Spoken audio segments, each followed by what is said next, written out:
શ્રી ગણેશાય નમઃ. જય શ્રી કૃષ્ણ. મિત્રો, આજે આપણે પુરુષોત્તમ માસ વિશે અગત્યની માહિતી જાણીશું.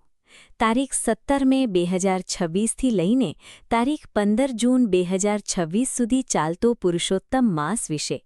અધિક માસ કે મલમાસ જેને કહેવાય છે, પુરુષોત્તમ માસ અર્થાત ભગવાન શ્રી કૃષ્ણનું જ એક નામ છે, જેમણે પોતાનું નામ આ માસને આપી દીધું, જે અધિક માસ હતો. એટલા માટે આ માસને પુરુષોત્તમ માસ કહેવાય છે. અને આ માસમાં કરેલ સ્નાન, દાન, જાપનો મહિમા ઘણો છે. સાથે જ આ માસમાં જે વ્રત, ત્યોહાર આવે છે, તેનું મહિમા પણ અલગ જ છે. જે વ્રતો ઉપવાસ કરીને ભક્તો લાખ ગણું ફળ પ્રાપ્ત કરે છે. એવા પુરુષોત્તમ માસના મહાત્મ્ય વિશે તથા વ્રત ત્યોહારની જાણકારી આપણે આ વિડીયોમાં પ્રાપ્ત કરીશું. જો આપને આ વિડીયો પસંદ આવે તો લાઇક કરજો, શેર કરજો.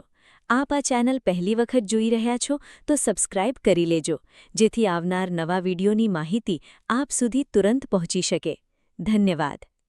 મિત્રો, ભગવાન શ્રી કૃષ્ણ પુરુષોત્તમ પ્રભુએ કહ્યું છે કે જે મનુષ્ય વિધિ અનુસાર આદરથી પુરુષોત્તમ માસનું સેવન કરે છે, તે પોતાના કુળનો ઉદ્ધાર કરી અવશ્ય મને જ પ્રાપ્ત કરે છે. એ મનુષ્ય મારી પાસે આવ્યા પછી જન્મ મરણના ભયમાંથી મુક્તિ પ્રાપ્ત કરે છે. આધિ વ્યાધિ તથા ઘડપણથી ઘેરાયેલા સંસારને ફરી કદી પામતો નથી.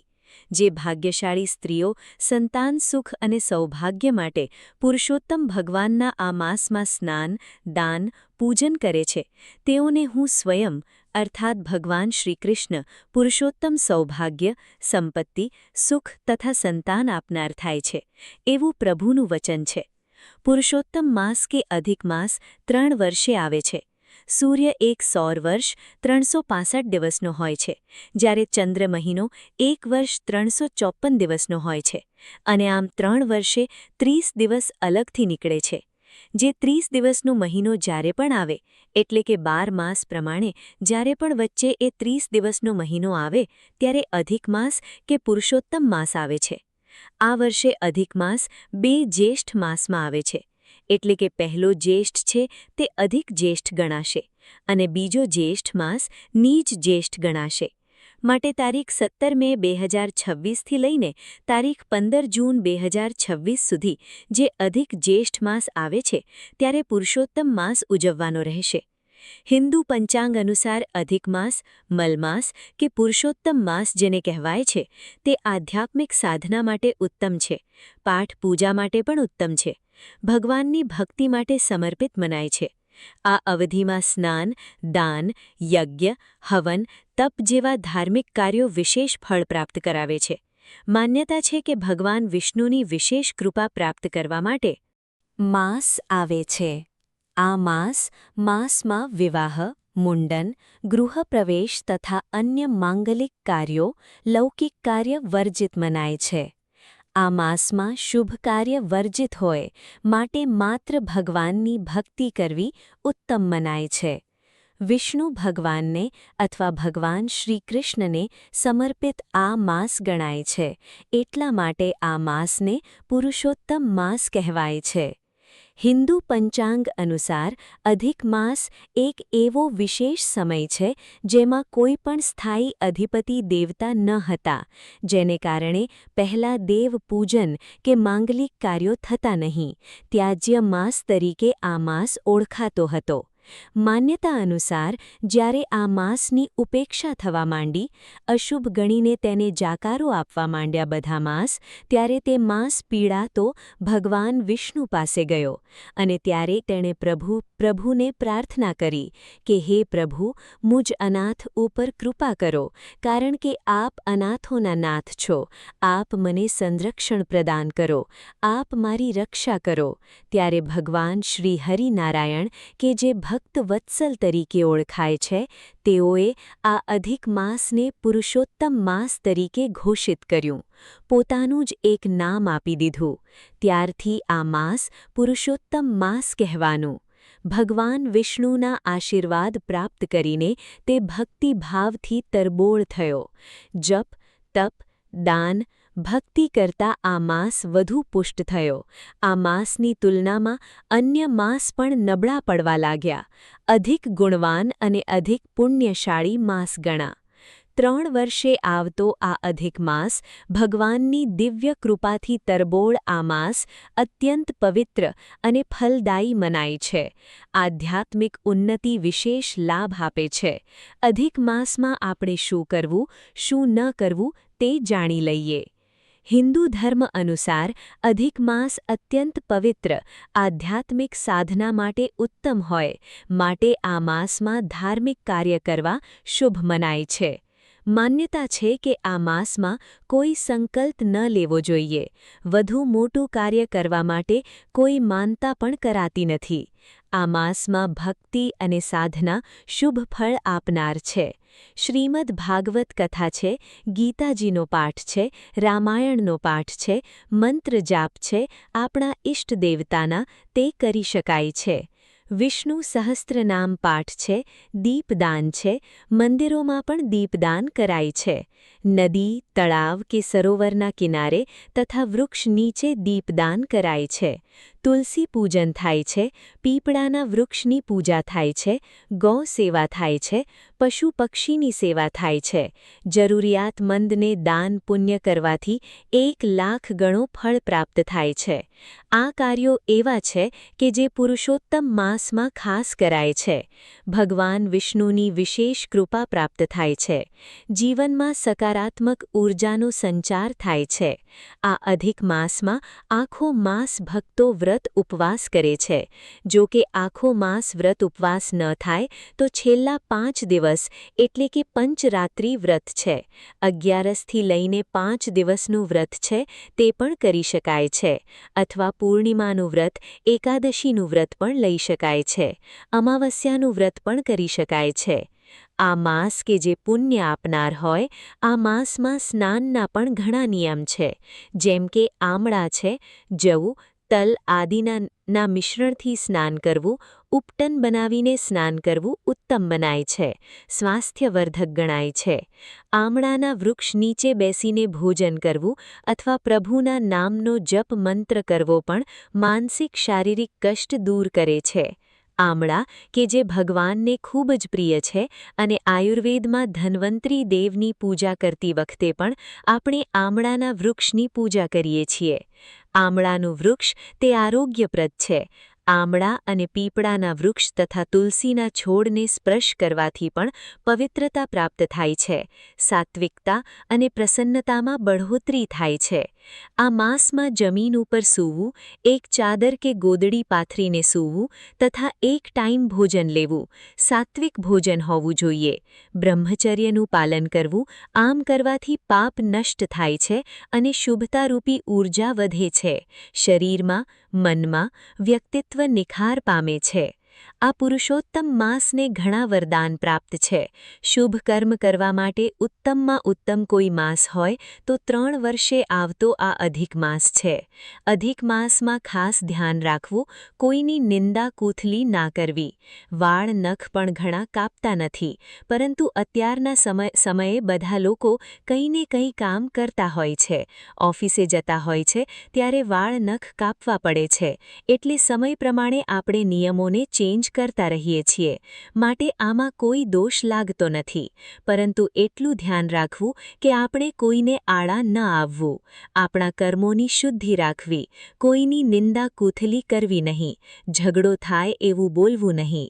અને આ માસમાં જો વ્રત ન થાય તો પણ ઈશ્વરનું નામ જપ મનમાં હૃદયમાં કરતા રહેવું અને આપણા જે કર્મ છે, જે આપણી ફરજ છે, તે બજાવતા રહેવું. આ માસમાં લગ્ન, વિવાહ કે નવો ગૃહ પ્રવેશ આદિ વર્જિત મનાય છે.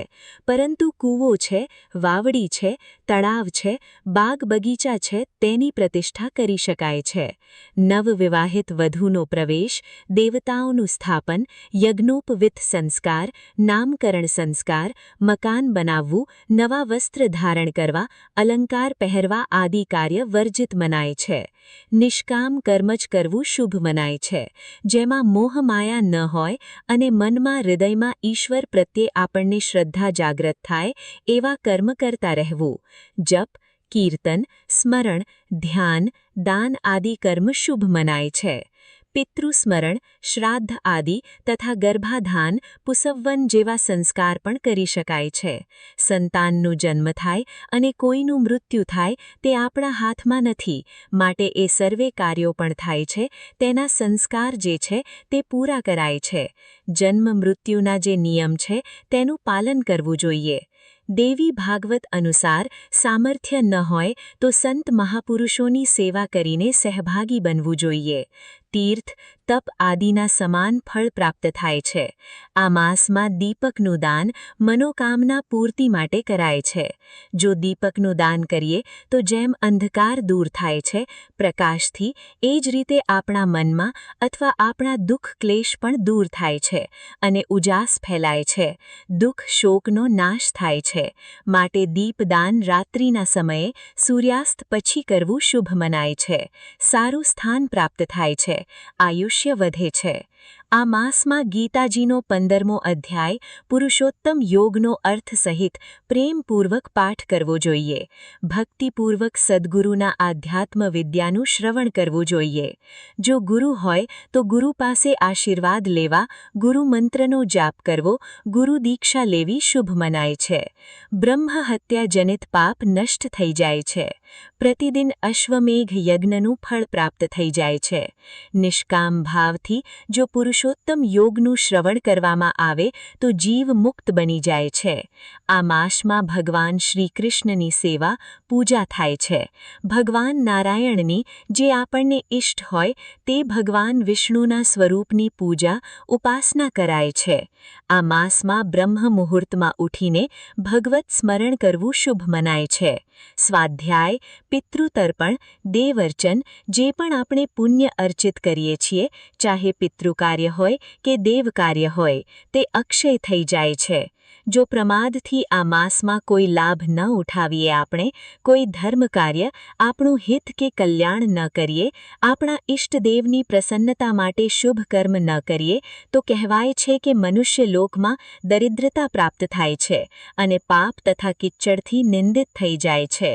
આ માસમાં શંખનો ધ્વનિ કરવો તથા કપૂરની આરતી કરવી પણ શુભ મનાય છે. અનંત ફળની પ્રાપ્તિ થાય છે. નિત્ય આપણે પ્રભુ સેવા કરીએ, ગૌર્યમાની પણ સેવા કરે છે ભક્તો, ત્યારે શંખનાદ અવશ્ય કરવું, સવારને અને સાંજે. તથા ગૌર્યમાની સેવા કરીને મા પાર્વતીજીનું જ સ્મરણ થાય છે. ભગવાન મહાદેવની પણ ઉપાસના થાય છે અને ભગવાન નારાયણની સેવા પૂજા કરીને, કપૂરની આરતી કરીને, ચંદન, અક્ષત, પુષ્પ આદિ ભગવાનને સમર્પિત કરીને, વધાવીને પ્રાતઃ પૂજન કરવું જોઈએ. સૂર્યનારાયણ દેવને અર્ઘ્ય આપવું જોઈએ, જે સાક્ષાત ભગવાન નારાયણનું સ્વરૂપ મનાય છે. પુરુષોત્તમ માસના વ્રતથી દરિદ્રતા દૂર થાય છે. સંતાન શોક તથા વૈધવ્ય નાશક છે આ માસ. આ માસમાં બ્રહ્મ હત્યા આદિ બધા પાપ નષ્ટ થાય છે, જો ભગવાનની સેવા પૂજા કરવામાં આવે. એવું કહેવાય છે કે પુરુષોત્તમ માસના આગમન થતાં જ જે વ્યક્તિ શ્રદ્ધા ભક્તિની સાથે વ્રત કરે છે, ઉપવાસ કરે છે, પૂજા કરે છે ભગવાન નારાયણની, ભગવાન શ્રી કૃષ્ણની, તે શુભ કર્મ કરીને નિસંદેહ મનુષ્ય પોતે સમસ્ત પરિવાર સાથે ગોલોક ધામને પ્રાપ્ત કરે છે. ભગવાન શ્રી નારાયણનું સાનિધ્ય પ્રાપ્ત કરે છે, તેમાં કોઈ સંદેહ નથી. આમ પુરુષોત્તમ માસનું મહાત્મય ઘણું છે. હવે આપણે સાંભળીએ આ પુરુષોત્તમ માસ અધિક જેઠ માસના વ્રત ત્યોહાર વિશે. પુરુષોત્તમ માસ પ્રારંભ થાય છે 17 મે 2026, અધિક જ્યેષ્ઠ શુદ્ધ એકમ, બેસતો મહિનો. ગંગા દશહરા પ્રારંભ થાય છે.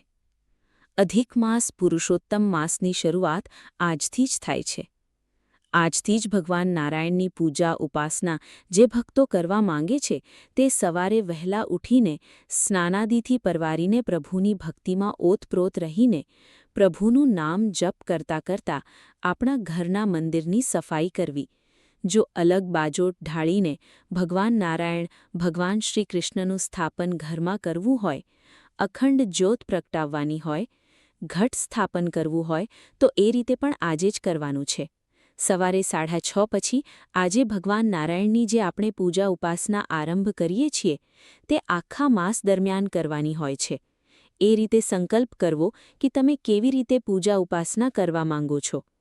નિત્ય કેટલી પૂજા કરવી છે, કેટલા નામ જપ કરવા છે, કેટલી માળા કરવાની છે, તે સંકલ્પ આજે જ કરવાનો હોય છે. અને જ્યારે અમાવસ્યા, અધિક જ્યેષ્ઠ માસની અમાવસ્યા આવે ત્યારે સંકલ્પ છોડવાનો હોય છે અને દાન પુણ્ય કરવાનો હોય છે, જે આપણું સામર્થ્ય હોય એ પ્રમાણે. આમ આજથી જ ઘટ સ્થાપન થાય છે પુરુષોત્તમ માસ, અધિક માસનું. ત્યારબાદ અધિક જ્યેષ્ઠ માસની ચતુર્થી એટલે વિનાયક ચતુર્થી આવે છે. અધિક જ્યેષ્ઠ શુક્લ દશમ ગંગા દશહરા, ગંગાજીનું પૂજન થાય છે. ગંગાજીની ઉત્પત્તિ આ જ્યેષ્ઠ માસમાં હોય માટે ગંગા પૂજન પણ થાય છે. ભગવાન નારાયણની સાથે, કારણ કે ગંગાજી વિષ્ણુપદી પણ કહેવાય છે.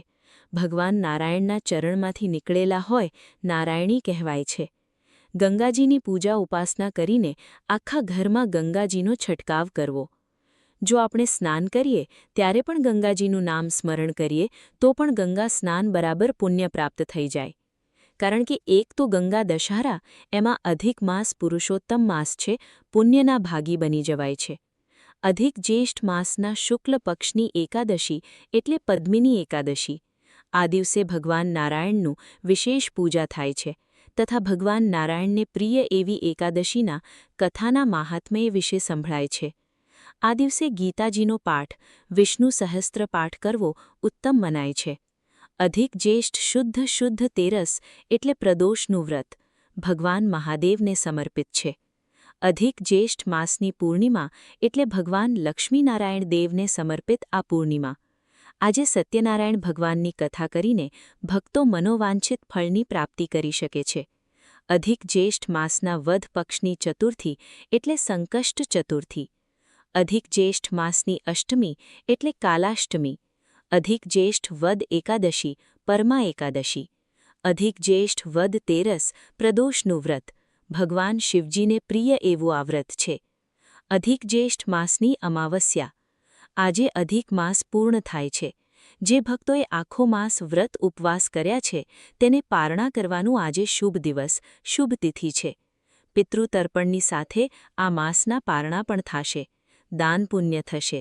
બ્રાહ્મણોને દાન દક્ષિણા અપાય છે. જરૂરિયાતમંદને દાન પુણ્ય કરાય છે. પશુ પક્ષીની સેવા કરાય છે. તુલસીજીની સેવા નિત્ય થાય છે. પીપળાના વૃક્ષની સેવા પૂજા પણ નિત્ય થાય છે. આ કામકાજી જીવન દરમિયાન જે આપણને સમય હોય એ પ્રમાણે બધા વ્રત તપ ઉપવાસ કરી શકાય છે. જો સમય ના હોય તો પણ દોષ મનમાં ન લેવો. પ્રભુની ઈચ્છા હોય તેટલું જ આપણે કરી શકીએ છીએ. એથી વધુ કોઈ કરી શકતું નથી અને થતું પણ નથી. જો આખા માસ દરમિયાન આપણે વ્રત ઉપવાસ ન કરી શકીએ તો આ અધિક માસના છેલ્લા 5 દિવસ એટલે કે વધ પક્ષની એકાદશીથી અમાવસ્યા સુધીના 5 દિવસમાં પંચરાત્રિ વ્રત થાય છે. આ વ્રત કરવાથી વૈકુંઠ ધામની પ્રાપ્તિ થાય છે. 5 દિવસ આ વ્રત કરાય છે. એક ટાઈમ ભોજન લઈ શકાય અથવા ઉપવાસ પણ કરી શકાય. જે આપણે યોગ્ય લાગે, આપણું શરીર સાથ આપતું હોય એ રીતે વ્રત ઉપવાસ કરાય છે. આખા માસનું ફળ પ્રાપ્ત થઈ જાય છે. 5 દિવસ સુધી બ્રાહ્મણોને દાન દક્ષિણા અપાય છે અથવા પશુ પક્ષીની સેવા કરાય છે. દાણાચણની વ્યવસ્થા કરી દેવી. કંઈક ને કંઈક દાન આપવું. ફૂલ નહીં તો ફૂલની પાઘડીના રૂપે. અને એ પ્રમાણે આ 5 દિવસનું વ્રત કરીને ધન ધાન્યથી વૃદ્ધિ પ્રાપ્ત કરી શકાય છે. દારિદ્રતા પણ મટે છે. ભગવાનની કૃપા પ્રાપ્ત થાય છે. આ વ્રત સુમેઘા અને તેની પત્નીએ કર્યું હતું. તેને કારણે અમાવસ્યાના દિવસે ત્યાંના રાજાના કુંવર તેમને આંગણે આવ્યા અને રાજકુમારે તેને દાનમાં એક ગામ આપ્યું હતું. એવી કથા માન્યતા પણ છે. માટે વધ પક્ષની એકાદશીથી લઈને અમાવસ્યા સુધીના 5 દિવસનું આ વ્રત પણ ઉત્તમ છે. જો અમાવસ્યાના દિવસે પણ આપણે વ્રત કરીને આ અધિક માસનું ઉદ્યાપન કરીએ, જે છેલ્લું દિવસ છે, ત્યારે નવગ્રહની કૃપા પ્રાપ્ત કરવા માટે આ મંત્ર જપી શકાય છે. બ્રહ્મા મુરારી ત્રિપુરાંતકારી ભાનુ શશી ભૂમિ સુતો બુધસ્ય ગુરુસ્ય શુક્ર શનિ રાહુ કેતવ સર્વે ગ્રહા શાંતિકરા ભવંતુ. આમ કરીને ભગવાન નારાયણને પ્રાર્થના કરાય છે. ભગવાન શ્રીકૃષ્ણને પ્રાર્થના કરાય છે. અખંડ જ્યોત આપણે રાખેલી હોય તો તે બીજા દિવસે એટલે કે નીજ જ્યેષ્ઠ માસ આવશે તેની સવાર સુધી રહેવા દેવી. અમાવસ્યાની આખી રાત તે અખંડ જ્યોત પ્રજ્વલિત રહેવા દેવી. અને ઘટ સ્થાપન છે તે પણ બીજા દિવસે સવારે તેને થોડો હલાવીને લઈ લેવું. અને જે અનાજ છે તે પક્ષીને ચણમાં નાખી દેવું. ઘડામાં જે જળ છે તે આખા ઘરમાં છાંટી લેવું. તે પવિત્ર જળનું ચરણામૃત પણ લઈ શકાય છે. અને ઉપર શ્રીફળ મૂકેલું છે તે મંદિરમાં મૂકી શકાય છે, અથવા તો નદીમાં પ્રવાહિત પણ કરાય છે. પણ જો કે અત્યારે નદીમાં આપણે પ્રવાહિત ન કરીએ તો પછી મંદિરમાં પધરાવવું અથવા યજ્ઞકુંડીમાં પધરાવવું વિશેષ રહેશે. આમ વિધિપૂર્વક જો આપણે આ માસનું પાલન કરીએ તો નવગ્રહની શાંતિ તો પ્રાપ્ત થાય જ છે, ભગવાન નારાયણની કૃપા પ્રાપ્ત થાય છે, અને પ્રભુની કૃપાથી ધર્મ, અર્થ, કામ અને મોક્ષની પ્રાપ્તિ થઈ જાય છે. એવો મહિમા છે આ અધિક માસનો, કારણ કે 3 વર્ષે એક જ વખત આ માસ આવે છે એટલા માટે. જેમ મહેમાનો અમુક સમયે જ આવતા હોય છે, વર્ષમાં એક જ વખત આવતા હોય છે, તે આપણને વધુ વહાલા લાગે છે. એમાં અધિક માસ પણ ઘણો ફળદાયી છે અને ઘણો પ્રિય પણ બધાને લાગે છે, કારણ કે પુરુષોત્તમ માસ છે, ભગવાન શ્રીકૃષ્ણનો, ભગવાન નારાયણનો પ્રિય માસ છે. જે માસનું આપણે પાલન કરીએ તો ભગવાનની કૃપા અવશ્ય ઉતરે છે, એમાં કોઈ સંદેહ નથી, કારણ કે પ્રભુ સાક્ષાત બિરાજમાન હોય છે આ માસમાં. 30 દિવસ સુધી આ માસમાં અમુક યોગ પણ આવે છે, જેમ કે વ્યતિપાત યોગ છે, વૈધરુતિ યોગ છે, તેનું પણ વિશેષ મહત્વ છે. આ યોગમાં જો આપણે દાન પુણ્ય કરીએ તો 1 લાખ ગણું પુણ્ય પ્રાપ્ત થઈ જાય છે. માટે આ અધિક માસ એકમથી લઈને અમાવસ સુધી આખું સંપૂર્ણ માસ ઉત્તમ ફળ આપનાર છે. મિત્રો, મને આશા છે કે આપને આ વિડિયો જરૂર પસંદ આવ્યો હશે. ભગવાન પુરુષોત્તમને આપણે પ્રાર્થના કરીએ કે હે પ્રભુ, અમારી નાની એવી સેવાનો સ્વીકાર કરજો, ભવના બંધનમાંથી મુક્તિ પ્રદાન કરજો. હે પ્રભુ, આપ અનાથોના નાથ છો, માટે ભક્ત વત્સલ થઈને આપ અમારી ઉપર કૃપા કરજો. મિત્રો, આ વિડિયો બને એટલો સગાવાલા મિત્રોને શેર કરજો, તેથી એમને પણ સંપૂર્ણ પુરુષોત્તમ માસની માહિતી, મહિમા સાંભળવા મળે અને આપણને પુણ્ય ફળ મળે. આપ સૌને મારા જય શ્રી કૃષ્ણ. રાધે રાધે.